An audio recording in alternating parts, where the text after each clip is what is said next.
Thank you for joining us for our Wednesday night Bible class. I'm coming to you from the Mosby kitchen table, and hope you and your families are doing well. Tonight we are going to be in the Old Testament book of Esther. To understand something about the background of Esther, you have to understand a bit about something called exile. In the Old Testament times, there were people who were seeking to build great empires or great kingdoms. Israel itself had been a very strong country during the time of the United Kingdom. But after that, the God's people had come under the influence of different superpowers. First, there were the Assyrians that came and took away the northern kingdom of Israel in 722 BC. And then later, the southern kingdom will be taken away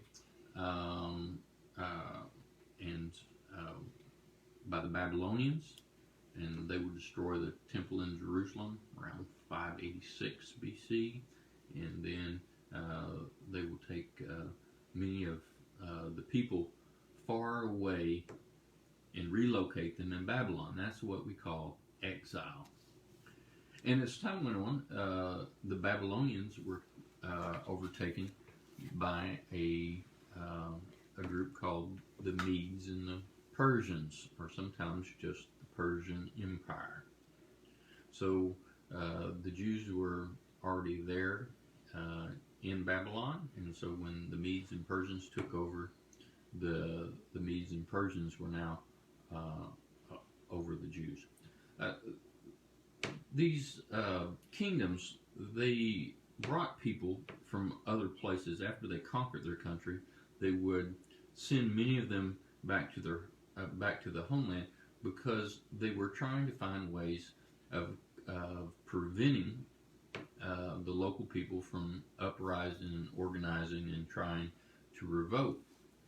And so they would try to bring them out of their native lands, like the Israelites came out of Israel and sent to a faraway land. And there they would learn the customs and the language of the new people, and they would be integrated into that society. And this way, they would not be as prone to revolt.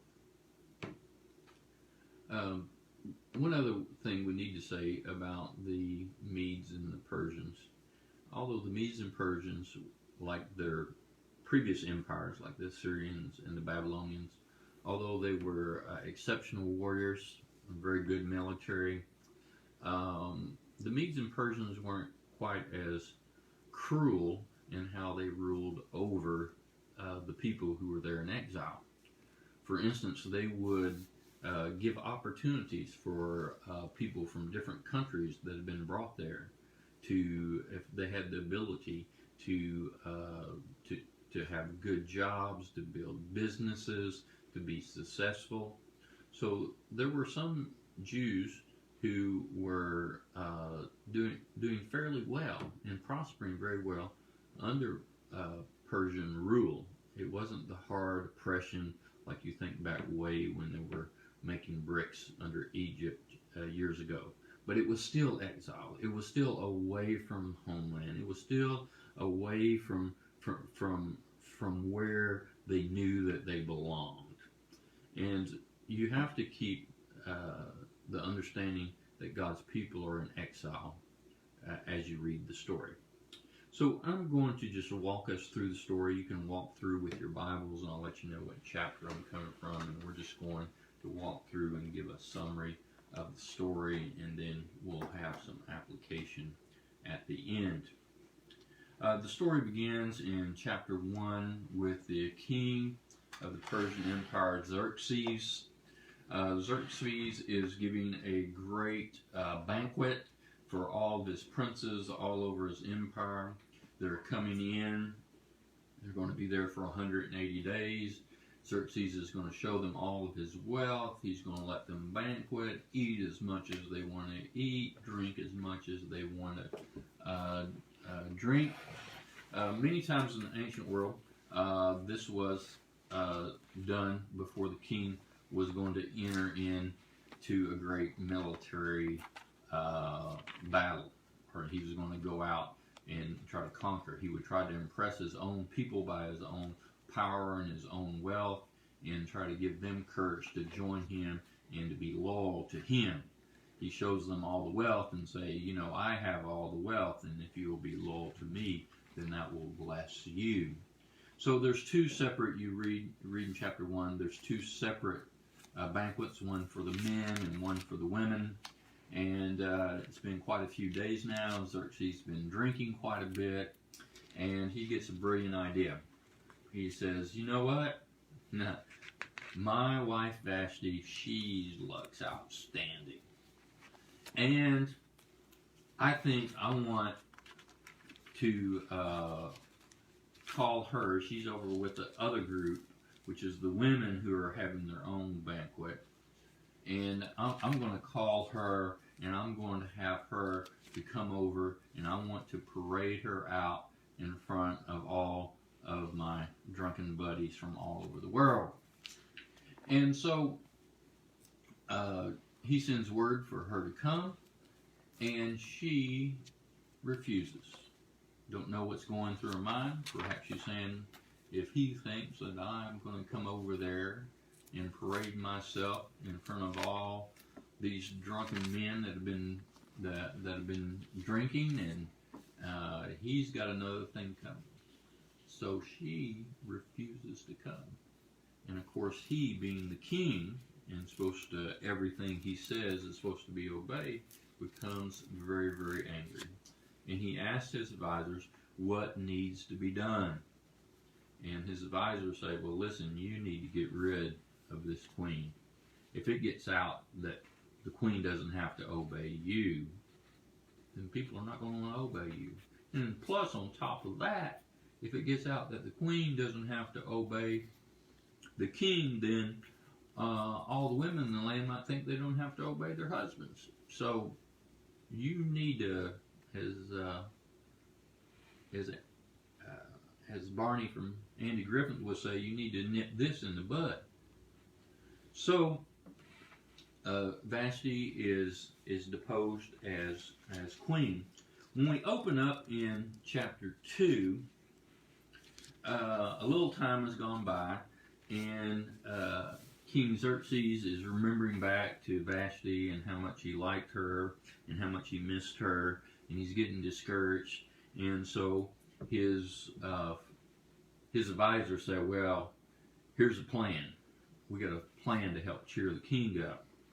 So they float this plan to the king. What you need to do, king, is we need to have a nationwide, an empire-wide beauty contest.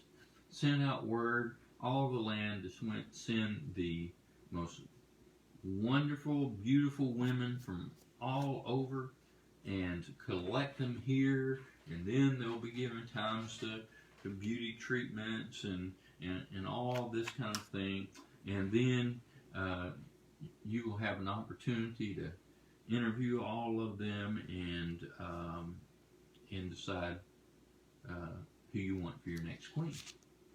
And this seemed to cheer Xerxes up. He liked the idea. One of the young ladies that was chosen, her name was Hadassah. And Hadassah's other Jewish name was Esther. She is an orphan. Her mother and father have died, and now she is living with her father's nephew, so her cousin, who's an older cousin, is taking her in and is raising her as a daughter, and his name is Mordecai. Esther joins the group of other women in their beauty treatments, and as time goes by, she is called to the king, and the king decides to select Esther as the new queen. In chapter 2, verse 19, we have a little incident that that takes place concerning Mordecai. I don't know if you've ever watched a movie, but sometimes you're watching a movie and then there will be a scene that comes along, a scene in the movie, and you're like, that scene doesn't really seem to fit here. Why are they showing that here? And you get a little premonition in the back of your mind, you know what? I think that this little scene might come up to be important later in the movie. Well, this is like this little scene right here. It's just an incident mentioned sort of out of nowhere, but you can anticipate that it's there for a reason, and it will be very important later in the story. And Mordecai, that's Esther's cousin, who has raised her. He is sitting at the king's gate, and he happens to overhear two of the king's servants talking. And they are talking about a plot to kill the king. Mordecai hears this information. He sends the information to Esther. Esther, in turn, sends the information to the king, telling her that she had heard this from a man named Mordecai. The king investigates, finds out that it's true, that they were plotting to kill him, and the two men are executed. Important tidbit that will be important later. In chapter 3, we meet the villain of the story. The villain of the story is named Haman. You will see that he is an Agagite. For you and me, this means very little. But for a Jew reading this, it is very important. They would have understood what this means. There was a king called King Agag who was an Amalekite. Okay, this goes back to the time of King Saul. Okay, in fact, the Israelites' relationships with the Amalekites goes back quite a bit further than that.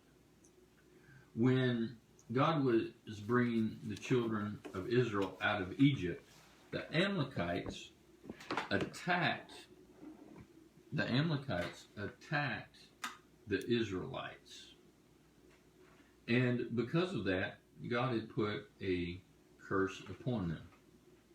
And the Israelites and the Amalekites never got along after that.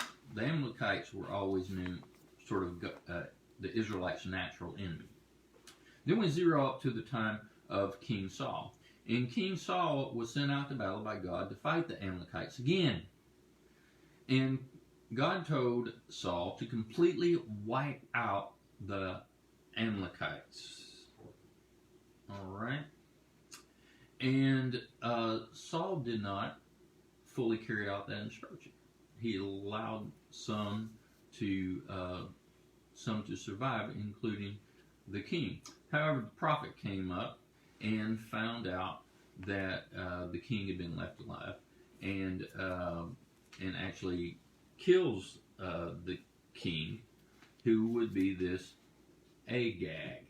Okay? So Haman's great, we don't know how many greats, I hadn't figured it out, but his great granddaddy was killed by the Israelites. But he was a survivor because Saul didn't completely wipe them out as God had said. So they are living, the Israelites are living in the Persian Empire in relative peace and not treated too terribly bad for a subjugated people. But there is still danger. And the danger comes from this Haman. You notice that Haman he is in a high position under the king. Well, if this is his ancestry, is probably not originally a Mede from the Medes or the Persians either. So you see that there is opportunities for people that come from other countries to rise up in the ranks, even in the government. All right. So our villain Haman is so high in command that there's an order that's issued that, when Haman comes around, people are supposed to, if they're sitting, they need to stand up or they need to bow down. They need to show some kind of reverence or respect for him. And Mordecai, being a Jew and recognizing who Haman is as a descendant of God's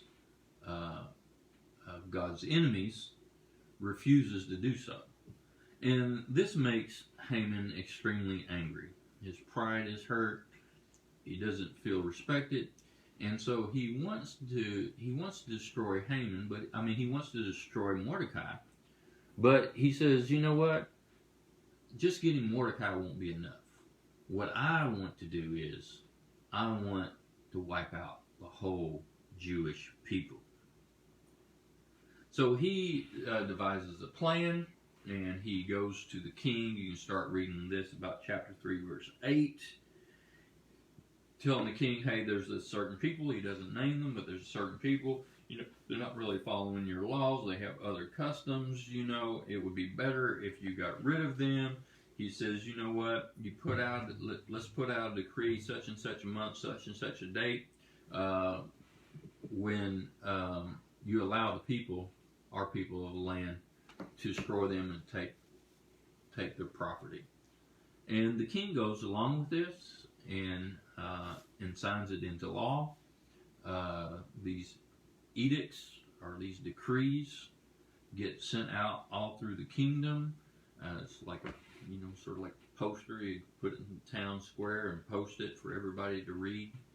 And they go throughout all the land.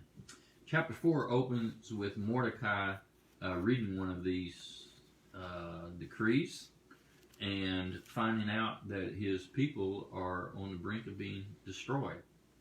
He sends a message to Esther, telling Esther about the situation and asking Esther to go and beg the king for help. Esther sends word back and says, well, there's a problem here. The problem is that I actually haven't seen the king for quite some time. And you can't just go in before the king without being asked for. Even the queen can't go in before the king without being asked for.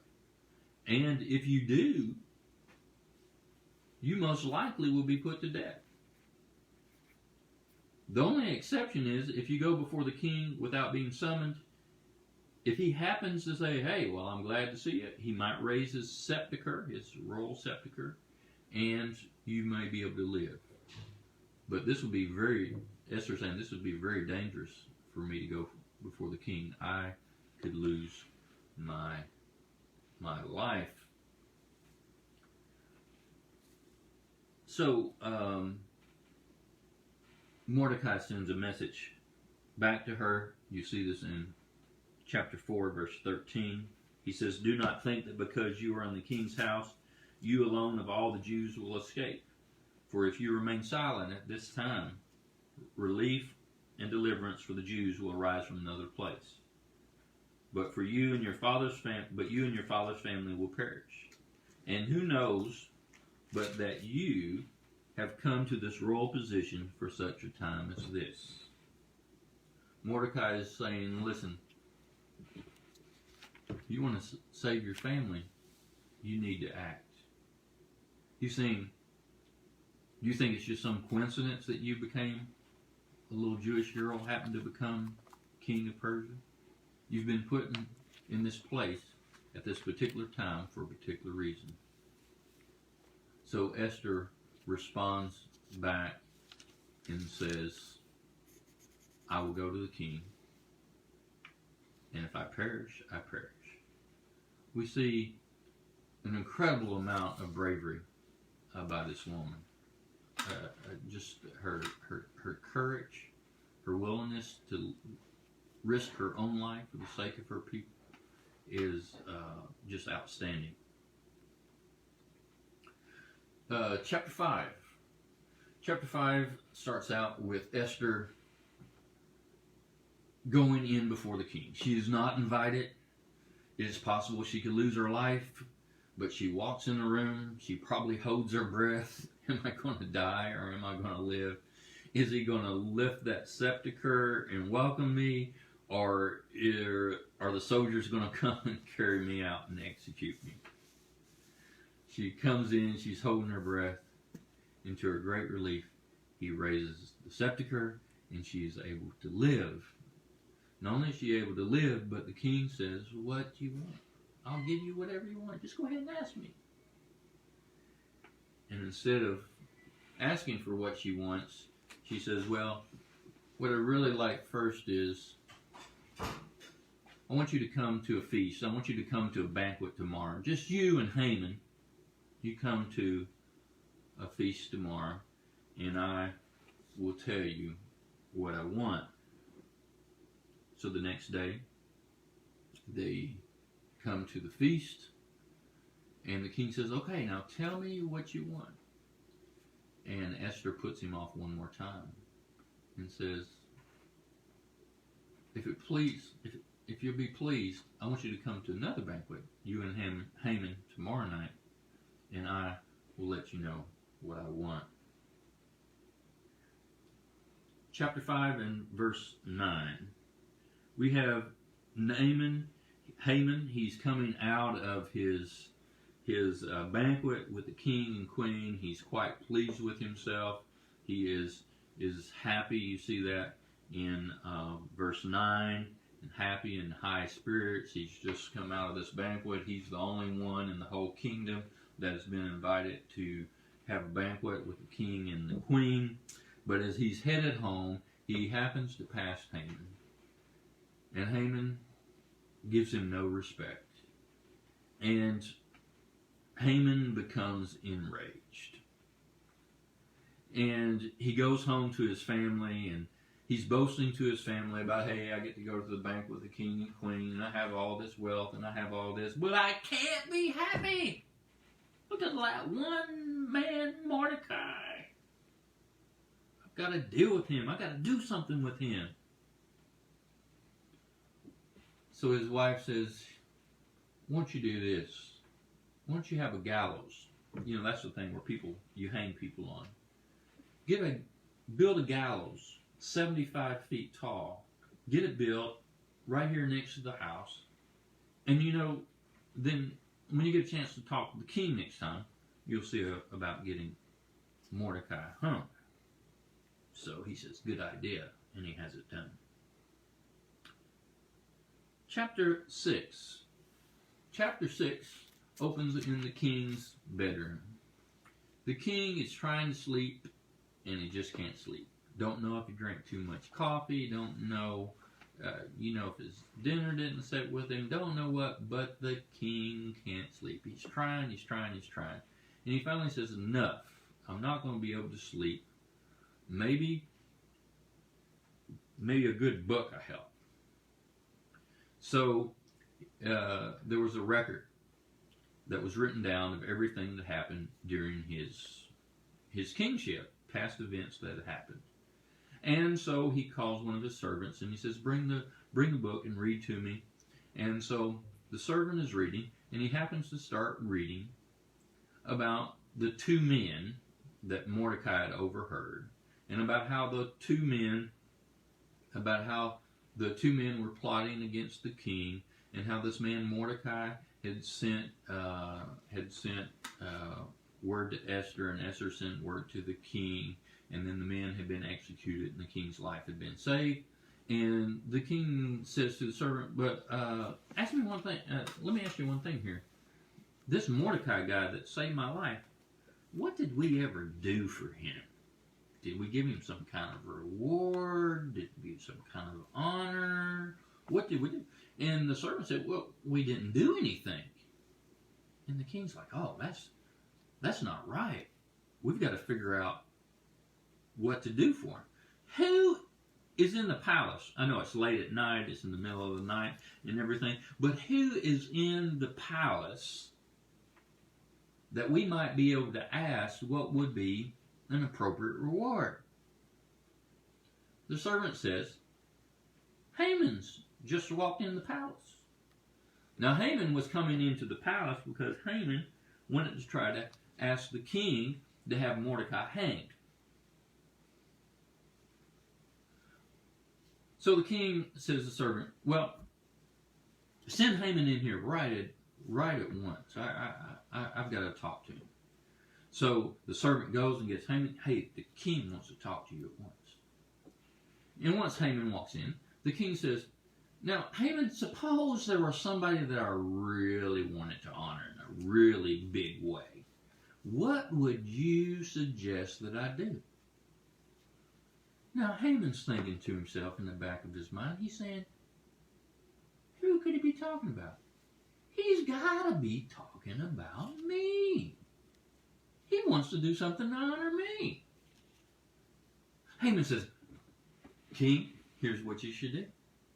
You should go get your horse, the royal horse, and get a royal robe, a nice purple royal robe, and you put the king's robe on the man, and put the man on the king's horse, and have one of the servants lead him through the city, and shouting at the top of his voice, this is what happens to the man that pleases the king. Haman was just waiting for this to be done to himself. But to his utter horror, the king turned to him and said, great. Go find Mordecai, and you put the robe on Mordecai, and you put Mordecai on the horse, and you lead the horse through the city, shouting Mordecai's praises. Oh, you think Haman thought he had it rough before. Now, Haman goes ahead and he does what the king says, but he goes home in utter shame and disgrace. I mean, his whole world is falling in on top of him. But as he lay down to sleep, he had one thing to comfort him. At least tomorrow, I get to go and have another banquet with the king and the queen. This introduces us to chapter 7. In chapter 7, we have the king and Haman dining with the queen. And the king has been put off 2 times before about her request. And finally the king says, now, queen, you have got to tell me what you want. And Esther says, listen, my people, there's a big plan that's been put in place to kill all my people. And the king's upset about this. Who is responsible for this? And Esther says it is the vile or evil Haman. Now, of course, you have to realize that she's talking to the king, and Haman is sitting right there at the same table. All of a sudden, Haman is scared. He's very nervous now. The king is enraged. He's upset that he's been tricked by Haman, and he storms out of the banquet hall and walks out into the royal gardens to cool off for a minute. Haman, sensing that his life is in imminent danger, decides that he will go over to the couch where the queen is reclining, and he begins to fall down on her feet and start to beg for mercy. At just the time that Haman is falling over on the queen begging for mercy, the king re-enters the room, and he interprets what he sees as Haman is trying to molest my wife, the queen. And he calls for the servants. The servants seize Haman, And one of the servants pipes up and says, "You know, King, they just built some gallows right outside of Haman's house, 75 feet tall. I just noticed they were working on that." And the king is like, "Hang him on it." So Haman is hung. We'll go through these last few chapters real quick. Like in chapter 8, the king is going to issue a new edict, a new proclamation, which will allow he can't go back and nullify the old. Once you put something in the law of the Medes and Persians, it can't be changed.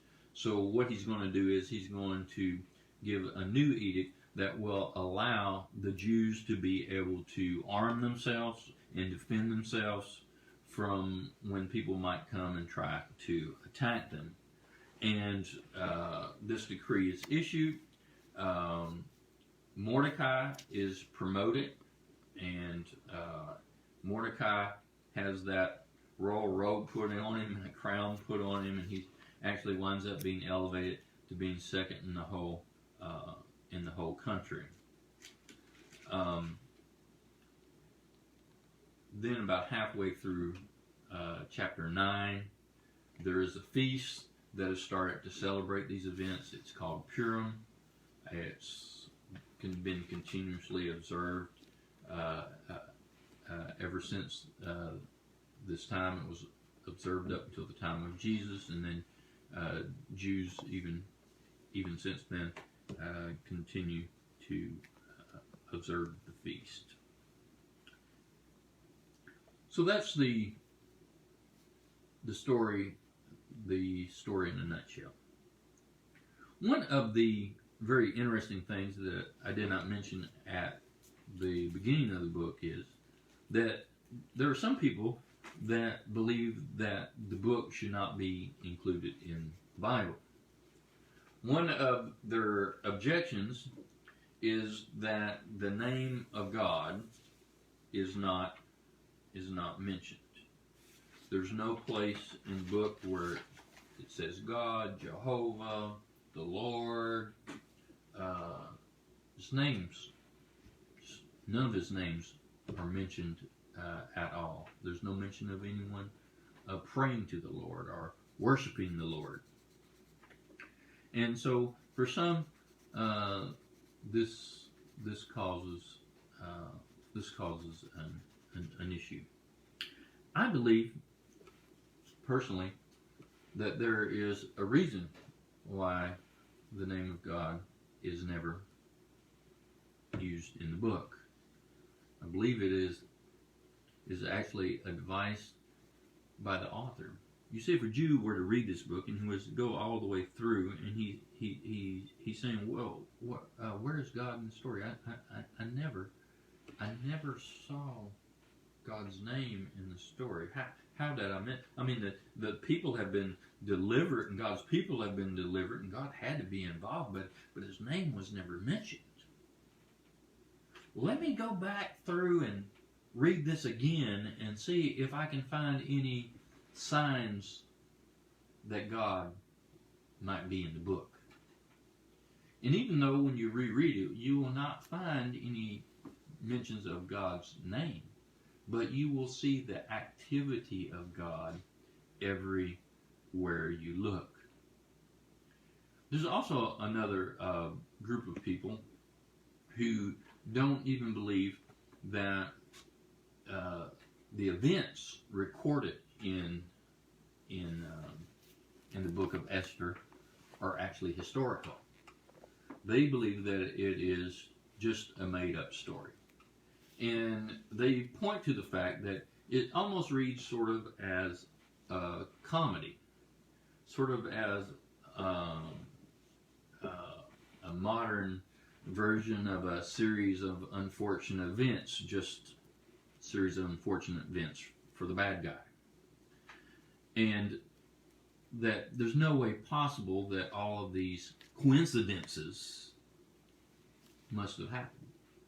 But for someone that believes in God and they go back and they see all these things that are quote unquote coincidences, they see God working.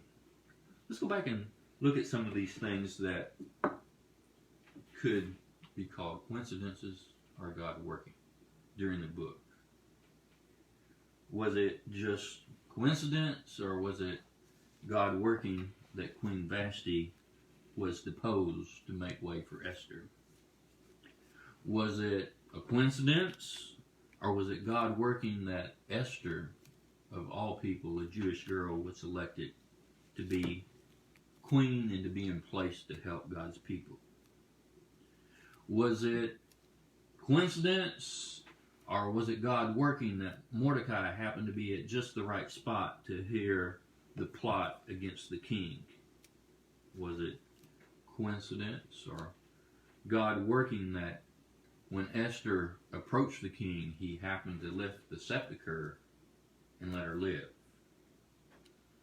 Was it coincidence, or was it God working that Haman just happened to build some gallows which he would later be hung on?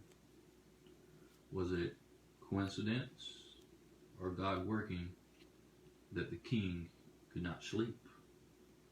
Was it coincidence, or God working that when the man came to read to the king, he just happened to read the story of Mordecai?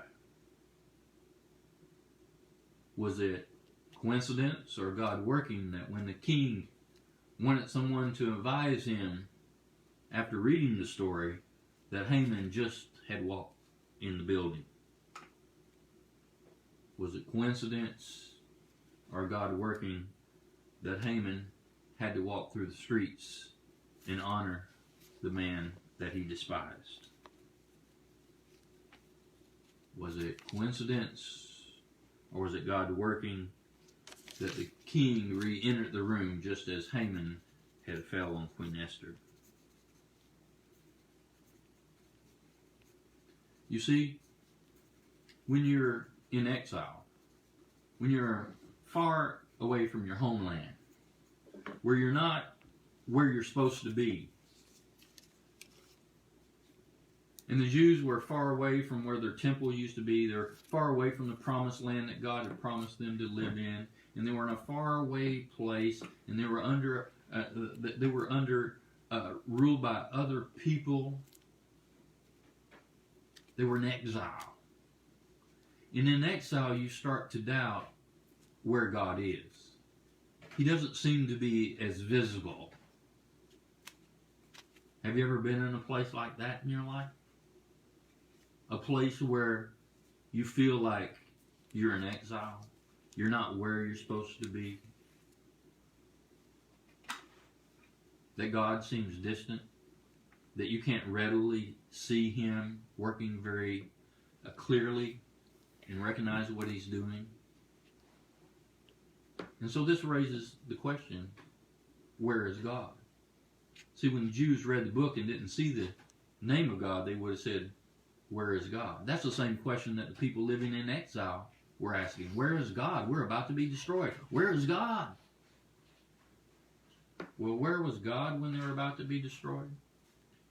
He was behind the scenes, working for the good of His people, lining everything up so that things would work out and so that His people would be delivered.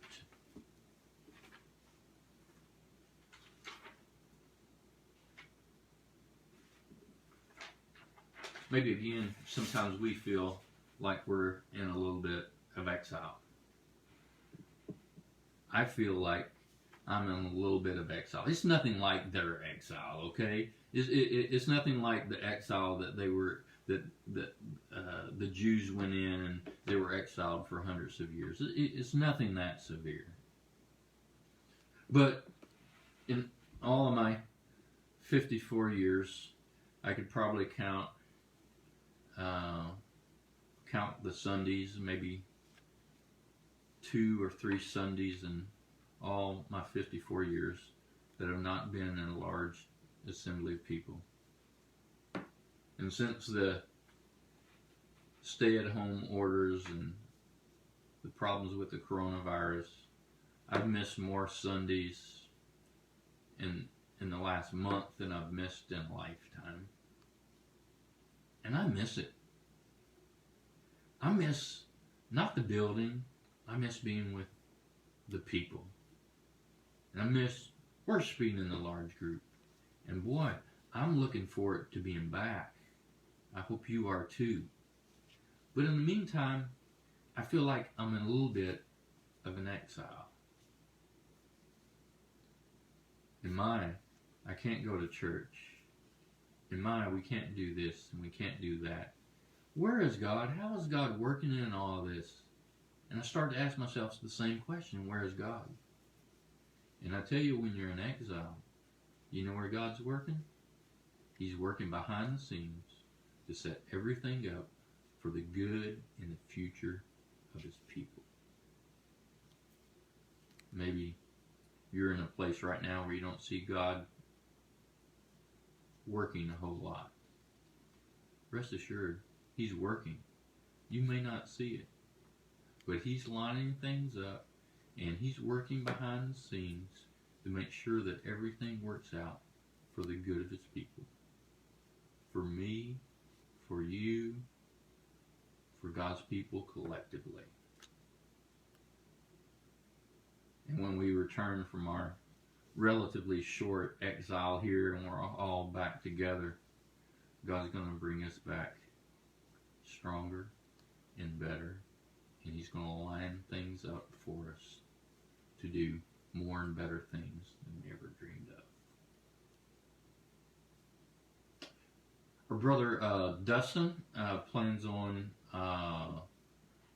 posting a lesson on Sunday. I'm not sure exactly what time. Once I find out, I'll let you know what time he plans on posting that on Sunday.